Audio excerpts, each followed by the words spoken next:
Halo Sobat Baca, apa kabarmu hari ini? Semoga sehat-sehat selalu ya. Di kesempatan ini, saya akan merangkum sebuah film yang sangat seru, film kemunculan monster. Yang berjudul Skull Island. Film ini bercerita tentang kedatangan manusia ke pulau terlarang yang belum terjamah manusia, di mana di pulau tersebut adalah rumah bagi para monster. Gak usah berlama-lama lagi, siapkan kopimu dan pasang headsetmu, dan kita mulai filmnya.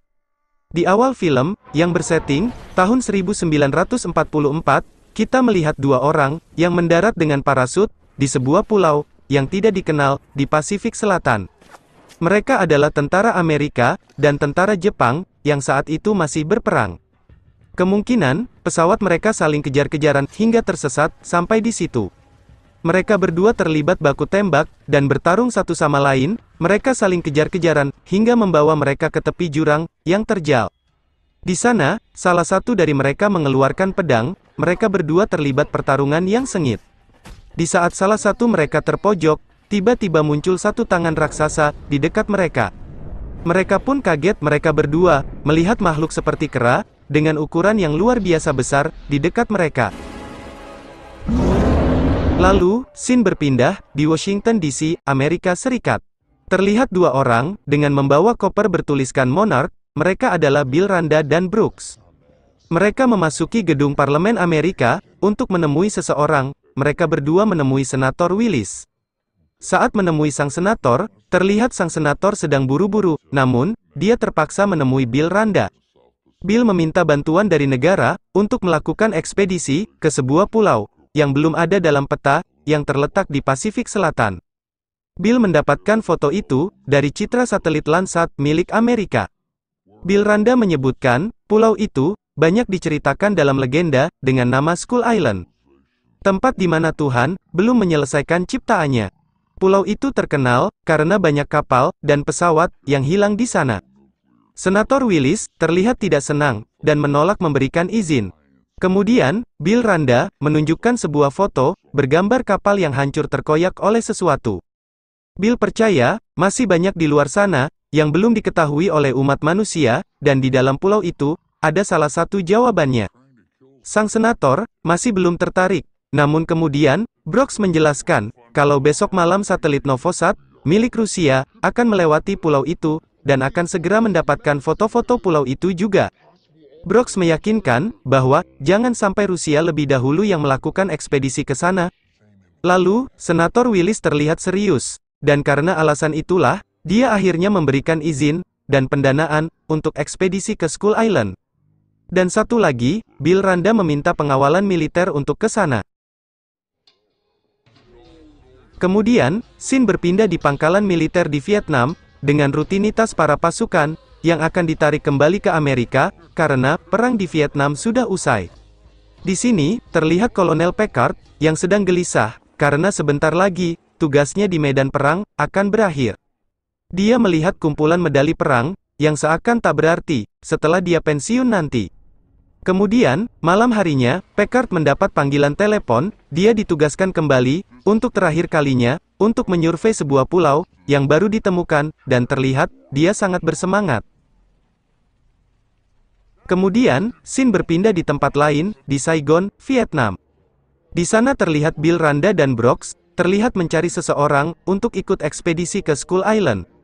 Kata Bill, orang ini, memiliki kemampuan bertahan hidup di alam rimba, yang luar biasa. Bill sadar, bahwa dirinya dan Brooks, hanyalah sekumpulan ilmuwan biasa, yang belum tentu, bisa bertahan hidup di alam liar. Mereka berdua pun, menemui Mr. Conrad, dengan keahlian Conrad, bertahan hidup di daerah rimba, yang belum dipetakan. Bill membutuhkan bantuan Conrad, untuk memimpin ekspedisi darat, dan dengan upah yang cukup tinggi, Conrad pun menyetujuinya. Kemudian, scene berpindah, di mana seorang fotografer, sedang mengolah gambar. Dia adalah Mason Weaver. Di sambungan telepon, dia mendapatkan kabar, bahwa izinnya untuk meliput ekspedisi pemetaan pulau tak dikenal, disetujui. Weaver terlihat gembira. Weaver penasaran, ingin meliput temuan baru ini. Kemudian, berpindah ke dermaga pelabuhan Bangkok, tempat kapal Athena berlabuh. Kapal ini, yang akan membawa tim ekspedisi, Bill Randa dan kawan-kawan, menuju Skull Island. Terlihat beberapa pasukan bersiap memasuki kapal. Weaver juga sudah ada di sana. Saat akan memasuki kapal, Weaver disambut oleh Kolonel Packard yang kurang menyukai adanya fotografer yang ikut ekspedisi ini. Lalu, berangkatlah kapal Athena membawa semua rombongan ekspedisi. Di dalam kapal, seorang petugas dari Landsat dan segenap timnya menjelaskan tentang citra satelit Landsat, sebuah pulau tujuan ekspedisi kali ini. Dia menjelaskan kalau pulau ini dikelilingi oleh badai abadi yang membuatnya tersembunyi dari dunia luar. Dengan bantuan helikopter pasukan Packard, dia berharap bisa menembus badai dan menjadi yang pertama masuk ke sana. Landsat juga memperkenalkan Bill Randa dan segenap timnya dari Monarch, yang juga akan meneliti sumber daya dari pulau baru itu. Randa ditemani ahli biologi, yang bernama San, dan ahli geologi bernama Brooks. Fokus ekspedisi ini adalah segala yang ada di permukaan pulau, dan yang ada di bawah pulau. Brooks kemudian menjelaskan, dia akan menggunakan peledak, untuk mengguncang tanah pulau, guna memahami kepadatan tanah pulau itu. Mereka akan menjatuhkan peledak seismik, di tempat yang telah ditandai. Lalu kemudian, Mayor Chapman menjelaskan, di dalam pulau, mereka tidak bisa melakukan kontak radio dengan kapal. Mereka hanya mempunyai waktu 3 hari untuk ekspedisi, dan harus berkumpul di titik yang ditentukan, untuk penjemputan, dan mengisi bahan bakar, lalu kembali lagi ke kapal. Siang harinya, terlihat kegiatan para penumpang kapal anggota ekspedisi dengan aktivitasnya masing-masing. Kemudian, sampailah kapal di ujung badai, yang menandakan, mereka sudah dekat dengan Skull Island. Di dalam kapal, terjadi perdebatan, melihat ganasnya badai di depan mereka, apakah ekspedisi ini akan dilanjutkan atau tidak. Salah satu ilmuwan yang bernama Victor, mengurungkan niatnya untuk melanjutkan ekspedisi ini, namun Bill Randa bersikeras bahwa mereka, pasti dapat melewati badai, dengan bantuan pasukan helikopter Packard. Dan berangkatlah para rombongan ekspedisi, dengan iringan pasukan helikopter Kolonel Packard. Rombongan itu pun, mulai memasuki badai yang terlihat ganas. Di dalam badai, terasa guncangan yang sangat hebat. Petir ada di mana-mana, mereka bisa tersambar dan jatuh kapan saja, dengan pengalaman, dan kemampuan yang luar biasa, dari pasukan helikopter Kolonel Packard. Akhirnya, mereka bisa menembus badai itu dengan selamat. Terlihat sekumpulan pulau-pulau, yang sangat indah, air yang tenang, tanaman hijau yang terlihat asri dan sejuk dipandang. Weaver terlihat antusias, melihat kepulauan yang indah itu, dan mengabadikannya dengan bidikan kameranya.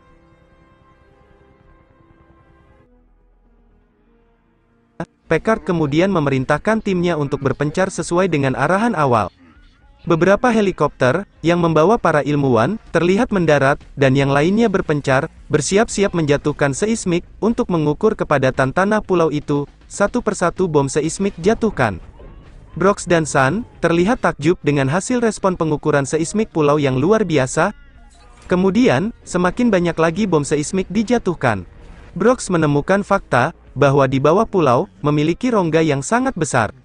Saat para tentara asik menjatuhkan bom seismik, terlihat sebuah pohon kelapa, melayang, dan lalu menancap, menghancurkan salah satu helikopter mereka. Mereka pun kaget, dan disusul dengan munculnya sesosok tangan yang begitu besar, meraih helikopter mereka. Dalam helikopter itu, terlihat wajah yang sangat besar, begitu marah. Kembali ke tempat para ilmuwan, mereka kaget terdengar himbauan bahaya, dari tim helikopter.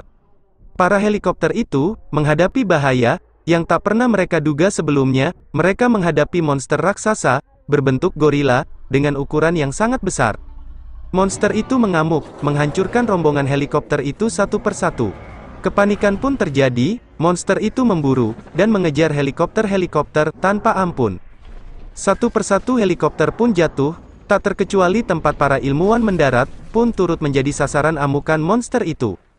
Pesawat yang ditumpangi Conrad dan Weaver pun, ikut terjatuh. Kolonel Packard, terlihat selamat, namun tidak dengan para bawahannya. Packard melihat monster itu mengamuk, membunuh pasukannya, satu persatu. Terlihat, kecamuk di batin Packard, dia tidak terima, para bawahannya, diperlakukan seperti itu. Packard, terlihat sangat membenci makhluk itu.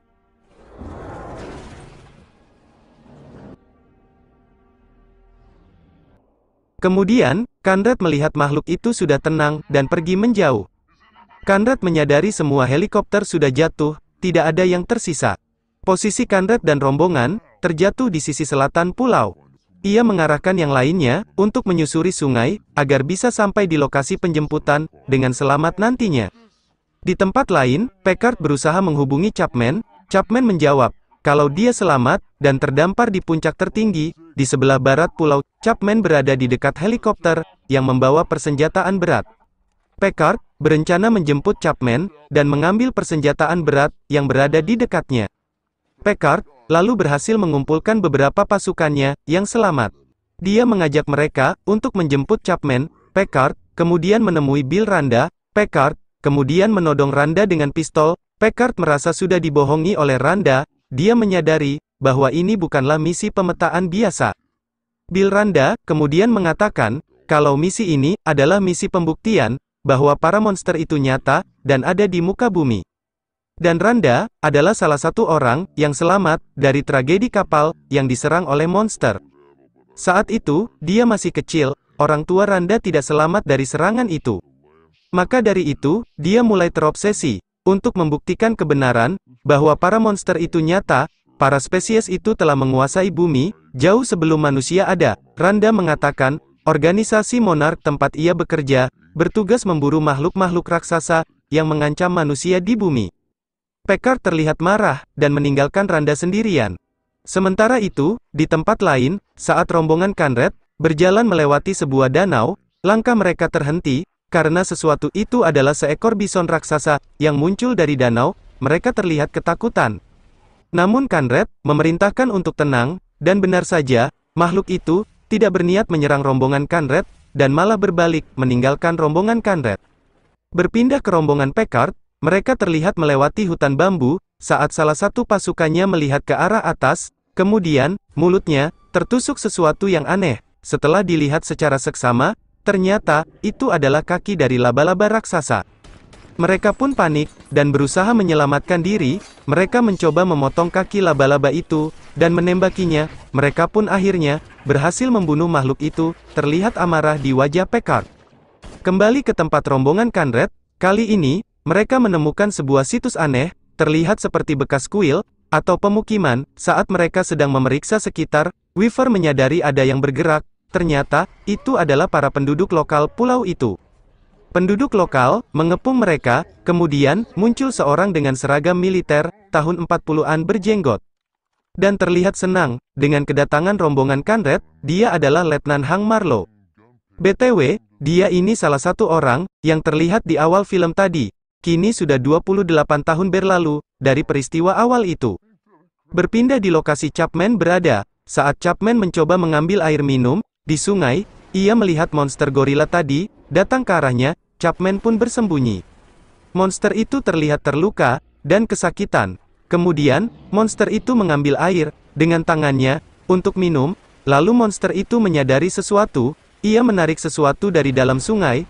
Ternyata itu adalah gurita raksasa. Terjadi perkelahian antara monster itu dengan gurita raksasa, yang diakhiri dengan kekalahan si gurita. Monster itu terlihat lahap. Makan tentakel gurita itu, dan pergi dengan membawa gurita tersebut. Di lain tempat, Marlowe mengajak Conrad dan rombongannya ke pemukiman penduduk lokal. Dia menyebutnya kaum Iwi. Weaver melihat sebuah benteng raksasa menjulang tinggi. Dia mengira itu untuk menghalau monster gorila tadi. Marlowe menjawab, bukan itu yang mereka takutkan. Tetapi, ada makhluk lain yang lebih mengerikan, berdiam di pulau itu. Kemudian, Marlowe mengajak Conrad dan rombongan di suatu tempat, di mana tempat itu adalah bangkai kapal yang terdampar di pulau itu. Di dalamnya, tempat itu dianggap tempat suci oleh kaum Iwi. Di sana, terlihat lukisan-lukisan kuno. Pada lukisan pertama, terlihat penduduk lokal dihantui ketakutan karena serangan monster ganas. Kemudian, di lukisan kedua, salah satu monster ganas itu berbalik melindungi para penduduk lokal dari monster lain yang memakan mereka. Di lukisan berikutnya, terlihat 2 dari 3 monster yang melindungi kaum Iwi telah mati, dan tersisa hanya satu monster penyelamat mereka. Penduduk lokal menyebut monster penyelamat mereka dengan nama Kong. Kong adalah raja di pulau itu, bagaikan dewa penyelamat bagi kaum Iwi. Pulau ini adalah rumah Kong. Marlowe menjelaskan, wajar Kong marah karena baru-baru ini, pengunjung pulau ini, menjatuhkan banyak sekali bom. Weaver menanyakan, apakah Kong yang membunuh teman Marlowe, sang prajurit Jepang, yang ada di awal film, yang juga terdampar dalam pulau bersama Marlowe? Marlowe menjawab, bukan, Kong adalah dewa pelindung, sedangkan musuh mereka, bersembunyi di bawah tanah pulau itu. Monster mengerikan, yang memangsa, para penduduk. Marlowe menyebut monster itu, dengan sebutan, Skullcrawler. Skullcrawler, muncul dari dalam bumi, membuat Kong marah. Kong, bisa mengatasi Skullcrawler, yang berukuran lebih kecil? Marlowe ingatkan, jangan sampai Skullcrawler, yang berukuran besar bangun, karena makhluk itulah, yang membunuh seluruh keluarga Kong. Kong yang terakhir dari spesiesnya, kaum Iwi yakin, jika Kong telah tiada, Skullcrawler yang berukuran besar, akan muncul ke permukaan, dan itu, adalah sebuah bencana. Kemudian, Conrad mengajak Marlowe meninggalkan pulau, menuju tim penjemputan, di sebelah utara pulau. Marlowe pun terlihat senang. Marlowe kemudian, mengajak Conrad, ke sebuah kapal, yang dia bangun dengan rekannya, si prajurit Jepang, yang sudah tiada. Kapal itu belum selesai dirakit. Marlowe meminta bantuan Conrad untuk menyelesaikan kapal itu, dan nanti, akan digunakan untuk menuju bagian utara pulau, di titik penjemputan. Kemudian di saat Weaver memfoto para penduduk lokal, dia mendengar suara aneh di luar gerbang. Dia pun jalan menemuinya. Ternyata di sana ada bison raksasa yang terjebak puing-puing helikopter. Saat Weaver berusaha menolong, tiba-tiba sesuatu mengangkat helikopter itu. Itu adalah Kong, yang menolong bison raksasa. Weaver pun ketakutan. Namun, Kong tidak menyerang Weaver, dan balik meninggalkannya. Di tempat lain, Chapman berusaha menghubungi yang lainnya, namun gagal, lalu menyadari, kalau kayu tempat ia duduk, adalah seekor monster. Chapman menembaki makhluk itu. Namun tak ada perlawanan, makhluk itu terlihat ketakutan dan pergi. Chapman curiga, dan berbalik. Benar saja, di belakangnya ada Skullcrawler, yang langsung menyerang Chapman. Chapman pun tewas. Malam harinya, di lokasi Kolonel Packard berada, Bill Randa menyadari tujuan utama Packard menjemput Chapman, adalah mengambil persenjataan perang, yang ada di dekat Chapman, dan ingin menggunakannya, untuk membalas dendam kepada Kong, yang telah membantai anak buahnya. Randa mengatakan kalau itu sia-sia, namun dia tetap bersikeras ingin balas dendam. Kemudian, keesokan harinya, Marlowe mengucapkan salam perpisahan, di makam temannya, yang seorang tentara Jepang, yang sama-sama terdampar di pulau itu, yang telah pergi mendahuluinya. Kata Marlowe, jika seragam dan perang tidak ada, dia adalah saudara. Kemudian, Marlowe mengambil samurai milik rekannya, dan bersiap untuk pergi. Marlowe dan Conrad, telah berhasil membetulkan kapal mereka. Hari ini mereka akan menggunakannya, untuk menuju lokasi penjemputan. Marlowe pun, mengucapkan salam perpisahan, kepada kaum Iwi, yang selama ini telah menerimanya, untuk tinggal. Dan rombongan Conrad disertai Marlowe, akhirnya berangkat. Di tengah perjalanan, Slivko, seorang yang ikut rombongan Conrad, tiba-tiba mendapatkan panggilan radio. Itu berasal dari Kolonel Packard. Slivko kemudian menanyakan di mana lokasi Packard. Lalu Packard menembakkan suar, dan dari kejauhan Conrad dapat melihatnya, yang artinya, lokasi sudah dekat. Conrad pun memerintahkan untuk menjemput rombongan Packard. Namun tiba-tiba Victor si ilmuwan Landsat, disambar, oleh burung besar, pemakan daging. Conrad dan rombongan pun, terkejut, dan tak bisa melakukan apa-apa, melihat Victor dikoyak-koyak di langit, oleh burung-burung itu. Conrad memutuskan untuk melanjutkan perjalanan, menemui rombongan Packard. Sesampainya di lokasi, dekat suar, akhirnya rombongan Conrad bertemu dengan rombongan Packard. Conrad memperkenalkan Marlowe kepada Packard, dan kemudian mengajak Packard dan rombongan, ke perahu, untuk perjalanan menuju titik penjemputan. Namun, Packard menolaknya. Ia ingin menjemput Chapman terlebih dahulu. Sempat terjadi perdebatan, karena Marlowe tahu lokasi Chapman berada adalah sarang Skullcrawler. Setelah berpikir keras, Conrad akhirnya bersedia membantu Packard untuk mencari Chapman. Mereka semua pun berangkat menjemput Chapman. Di perjalanan, mereka melihat banyak sekali tulang-tulang raksasa. Benar sekali, di sana terlihat tulang orang tua Kong. Marlowe terlihat khawatir, karena dia tahu, di sana adalah sarang Skullcrawler. Namun Packard tetap bersikeras menuju ke sana, karena sudah terlanjur. Conrad pun setuju untuk ke sana. Masuklah mereka ke sarang Skullcrawler itu. Di sana, terdapat banyak sekali tengkorak-tengkorak berserakan, baik yang berukuran kecil, ataupun raksasa. Salah satu anak buah Packard, menyalakan rokok, dan tak sengaja, memicu gas yang ada di dekatnya, dan meledak. Di sana dipenuhi gas yang mudah meledak, bisa diketahui dari asap yang keluar dari perut bumi. Tak lama kemudian, terdengar suara aneh, benar saja, itu adalah Skullcrawler. Skullcrawler itu memuntahkan tengkorak, di mana di situ terdapat kalung militer milik Chapman di dekat Conrad. Conrad menyadari kalau Chapman telah tiada di mangsa Skullcrawler. Kemudian tiba-tiba dari belakang, Randa dicaplok oleh Skullcrawler. Mereka yang ada di sana tak mampu berbuat apa-apa. Terjadi pertarungan sengit melawan Skullcrawler. Tak hanya Skullcrawler, burung pemakan daging pun ikut menyerang mereka.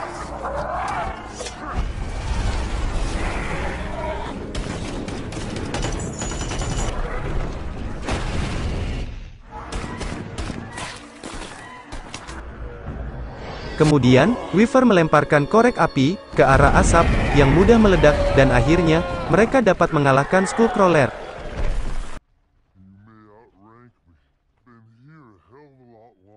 Mereka pun melanjutkan perjalanan. Conrad menunjukkan kalung milik Chapman kepada Packard yang menandakan bahwa Chapman telah tiada. Namun, Packard tetap akan melanjutkan perjalanan untuk mengambil persenjataan dan peledak di tempat Chapman terjatuh untuk membunuh Kong. Marlowe menjelaskan untuk jangan membunuh Kong, karena Kong adalah pelindung pulau ini, karena ancaman sebenarnya adalah makhluk sejenis Skullcrawler. Packard tetap bersikeras akan membunuh semua makhluk-makhluk itu setelah membunuh Kong. Di sini mereka pun berpisah, Packard dan rombongan menuju persenjataan dan bom milik Chapman, lalu Conrad dan rombongan menuju ke sungai untuk kembali ke kapal, menunggu Packard di sana. Conrad dan Weaver menuju tanah yang lebih tinggi untuk melihat lokasi kapal. Sementara itu, Packard berhasil menemukan helikopter Chapman yang berisi persenjataan berat dan bom. Dan malam harinya, Packard memerintahkan timnya untuk bersiap. Sedangkan Conrad dan Weaver berhasil menuju bukit. Mereka melihat sungai tempat kapalnya berlabuh. Tak lama kemudian, muncul Kong dari balik kabut menghampiri mereka. Weaver yang agak ketakutan memberanikan diri menyentuh Kong. Kong terlihat tenang, lalu kemudian terlihat ledakan, tidak jauh dari tempat mereka. Kong lalu marah, itu adalah ulah Packard dan pasukannya. Conrad memerintahkan Brooks dan Sen untuk kembali ke perahu. Conrad dan Weaver ingin menolong Kong terlebih dahulu, lalu kemudian menyusul Brooks. Marlowe yang tahu, mengikuti Conrad untuk menolong Kong. Di lokasi Packard, dia akhirnya berhasil memancing Kong untuk mendekati mereka. Saat Kong mendekat, Packard melemparkan api ke arah danau, dan Kong pun terbakar.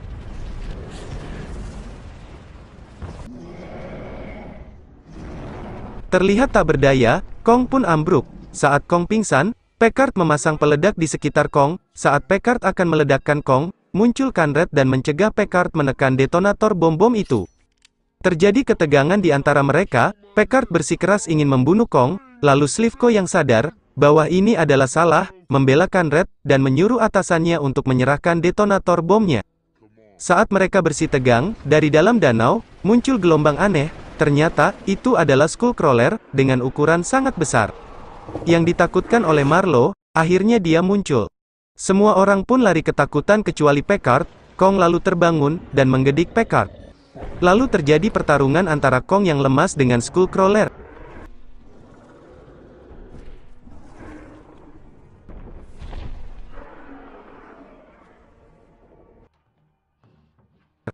Pagi harinya, Brooks dan Sen menunggu di perahu. Sementara itu, Conrad dan pasukan berlarian menghindari Skullcrawler raksasa. Conrad menyuruh Weaver untuk menembak di atas bukit, agar Brooks bisa mengetahui lokasi mereka. Lalu Conrad dan beberapa orang berusaha untuk mengulur waktu. Saat Conrad dan kawan-kawan memancing Skullcrawler, dari kejauhan muncul Kong. Terjadi pertarungan sengit antara Kong dan Skullcrawler.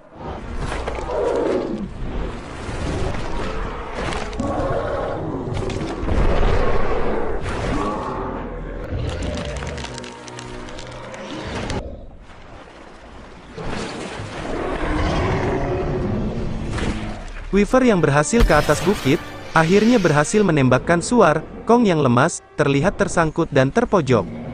Kemudian muncul Brooks dengan kapalnya, menembaki Skullcrawler. Skullcrawler pun berjalan ke arah perahu. Marlowe, Weaver, dan pasukan militer menembaki Skullcrawler sebisa mereka, dan Kong pun akhirnya bisa lolos dari jeratan dan melempar Skullcrawler dengan baling-baling kapal, dan kena. Skullcrawler pun jatuh, dan Kong menjerat Skullcrawler dengan rantai. Saat pertarungan terjadi, Weaver terjatuh dari bukit, dengan susah payah Skullcrawler berhasil dilumpuhkan oleh Kong.